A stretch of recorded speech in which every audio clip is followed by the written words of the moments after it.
Cross My Heart and Hope to Fly by Undome Tinwe.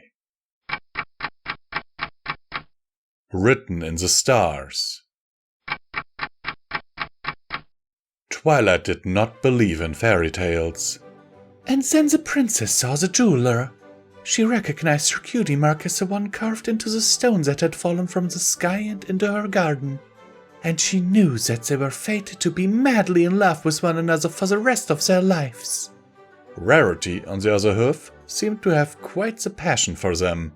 In the past hour had been anything to go by. Still, Twilight treasured every minute of hearing the seamstress ramble on passionately about the subject, while she carefully folded and cut the sheet of paper laid out on the table in front of her. Still, that didn't mean she couldn't make her opinion on these stories quite clear. That's ridiculous. A spark of magic lit the small bundle of kindling she placed in the center of her creation, causing it to burn merrily within its paper confines. It's only ridiculous because you have no flair for romance, Rarity retorted. When Golden Wish sent out that lantern, she believed with all her heart that it would lead to her true love. And so it landed in Princess Amethyst's garden and they ended up living happily ever after with each other.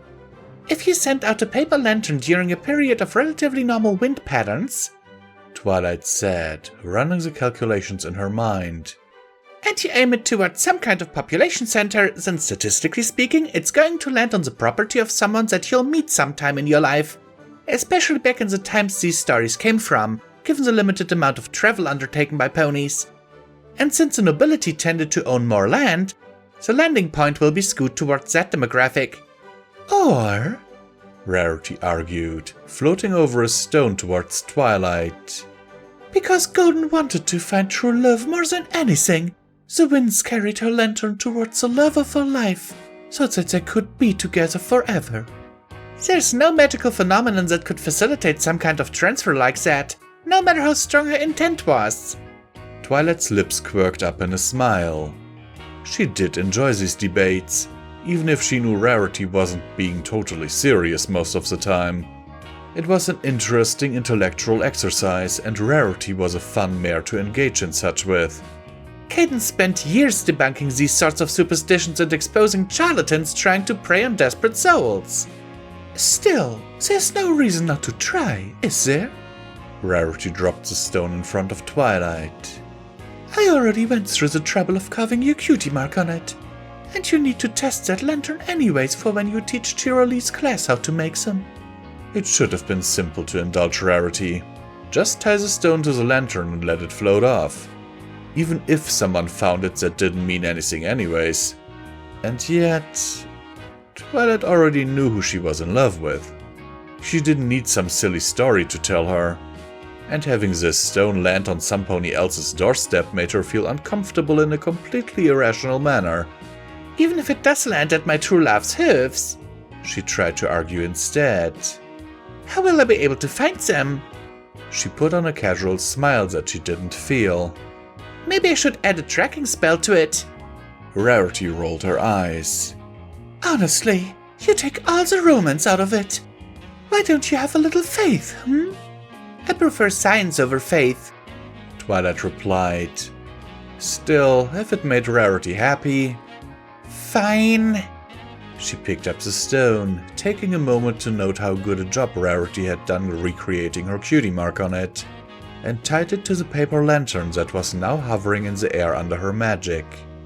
Remember to think about how much you want to find love, Rarity called out as she stepped back, a smile on her expression that lit up Twilight's soul. No need to worry about that, Twilight muttered under her breath. Some days she was surprised she could think about anything else. She let the lantern go and watched as it floated up, and away, a glowing star flying higher and higher until...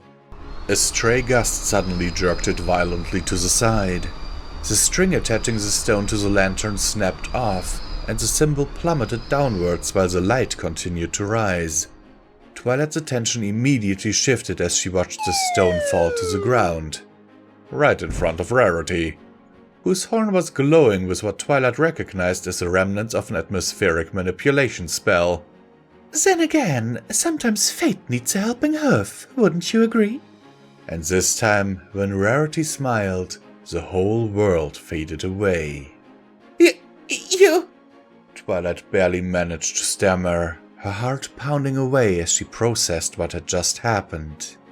The various gears in her brain aligned themselves haphazardly, causing her to spit out the first coherent thought she could muster. You're my soulmate? A giggle escaped Rarity's lips. Oh, I don't know, she said with a smirk. I thought you didn't put much stock in such tales. She trotted closer, her burning with the same passion that Twilight so loved about her. But as a scientist, don't you have a duty to verify your hypothesis? Twilight gulped. That would be the responsible thing to do, yes. She stepped closer as well, her mind swimming with uncertainty. Still, Rarity had made the first move in her own dramatic way, and Twilight could do no less than to take the second step. Would you like to get dinner with me after this? Like, on a date? The last words set her anxiety into overdrive, and she waited for Rarity to tell her that she'd been mistaken, that it had only been a joke, that, "Why, I'd love nothing more, dear." And when Rarity reached out a hoof to cup her chin, that anxiety melted away, replaced by an altogether different set of butterflies in her stomach. But first, what do you think about the concept of true love's kiss?